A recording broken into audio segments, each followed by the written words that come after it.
When I was a kid, the disaster we worried about most was a nuclear war. That's why we had a barrel like this down in our basement, filled with cans of food and water. When the nuclear attack came, we were supposed to go downstairs, hunker down, and eat out of that barrel. Today, the greatest risk of global catastrophe doesn't look like this. Instead, it looks like this. If anything kills over 10 million people in the next few decades, it's most likely to be a highly infectious virus rather than a war. Not missiles, but microbes. Now, part of the reason for this is that we have invested a huge amount in nuclear deterrence. But we've actually invested very little in a system to stop an epidemic. We're not ready for the next epidemic. Let's look at Ebola. I'm sure all of you read about it in the newspaper. Lots of tough challenges. I followed it carefully through the case analysis tools we use to track polio eradication. And as you look at what went on, the problem wasn't that there was a system that didn't work well enough. The problem was that we didn't have a system at all. In fact, there are some pretty obvious key missing pieces. We didn't have a group of epidemiologists ready to go who would have gone, seen what the disease was, see how far it had spread. The case reports came in on paper. It was very delayed before they were put online, and they were extremely inaccurate. We didn't have a medical team ready to go. We didn't have a way of preparing people. Now, Médecins Sans Frontières did a great job orchestrating volunteers, but even so, we were far slower than we should have been getting the thousands of workers into these countries. And a large epidemic would require us to have hundreds of thousands of workers. There was no one there to look at treatment approaches, no one to look at the diagnostics, no one to figure out what tools should be used. As an example, we could have taken the blood of survivors, processed it, and put that plasma back in people to protect them. But that was never tried.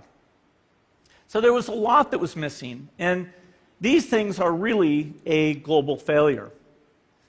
The WHO is funded to monitor epidemics, but not to do these things I talked about. Now in the movies, it's quite different. There's a group of handsome epidemiologists ready to go. They move in, they save the day, but that's just pure Hollywood. The failure to prepare could allow the next epidemic to be dramatically more devastating than Ebola. Let's look at the progression of Ebola over this year. About 10,000 people died, and nearly all were in the 3 West African countries. There's 3 reasons why it didn't spread more. The first is there was a lot of heroic work by the health workers. They found the people and they prevented more infections. The second is the nature of the virus. Ebola does not spread through the air. And by the time you're contagious, most people are so sick that they're bedridden. Third, it didn't get into many urban areas, and that was just luck. If it had gotten into a lot more urban areas, the case numbers would have been much larger. So next time, we might not be so lucky. You can have a virus where people feel well enough while they're infectious that they get on a plane or they go to a market. The source of the virus could be a natural epidemic like Ebola, or it could be bioterrorism. And so there are things that would literally make things 1,000 times worse. In fact, let's look at a model of a virus spread through the air like the Spanish flu back in 1918. So here's what would happen. It would spread throughout the world very, very quickly. And you can see there's over 30 million people die from that epidemic. So this is a serious problem. We should be concerned. But in fact, we can build a really good response system.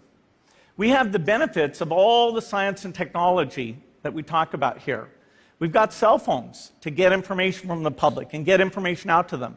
We have satellite maps where we can see where people are and where they're moving. We have advances in biology that should dramatically change the turnaround time to look at a pathogen and be able to make drugs and vaccines that fit for that pathogen. So we can have tools, but those tools need to be put into an overall global health system, and we need preparedness. The best lessons, I think, on how to get prepared are, again, what we do for war. For soldiers, we have full-time waiting to go.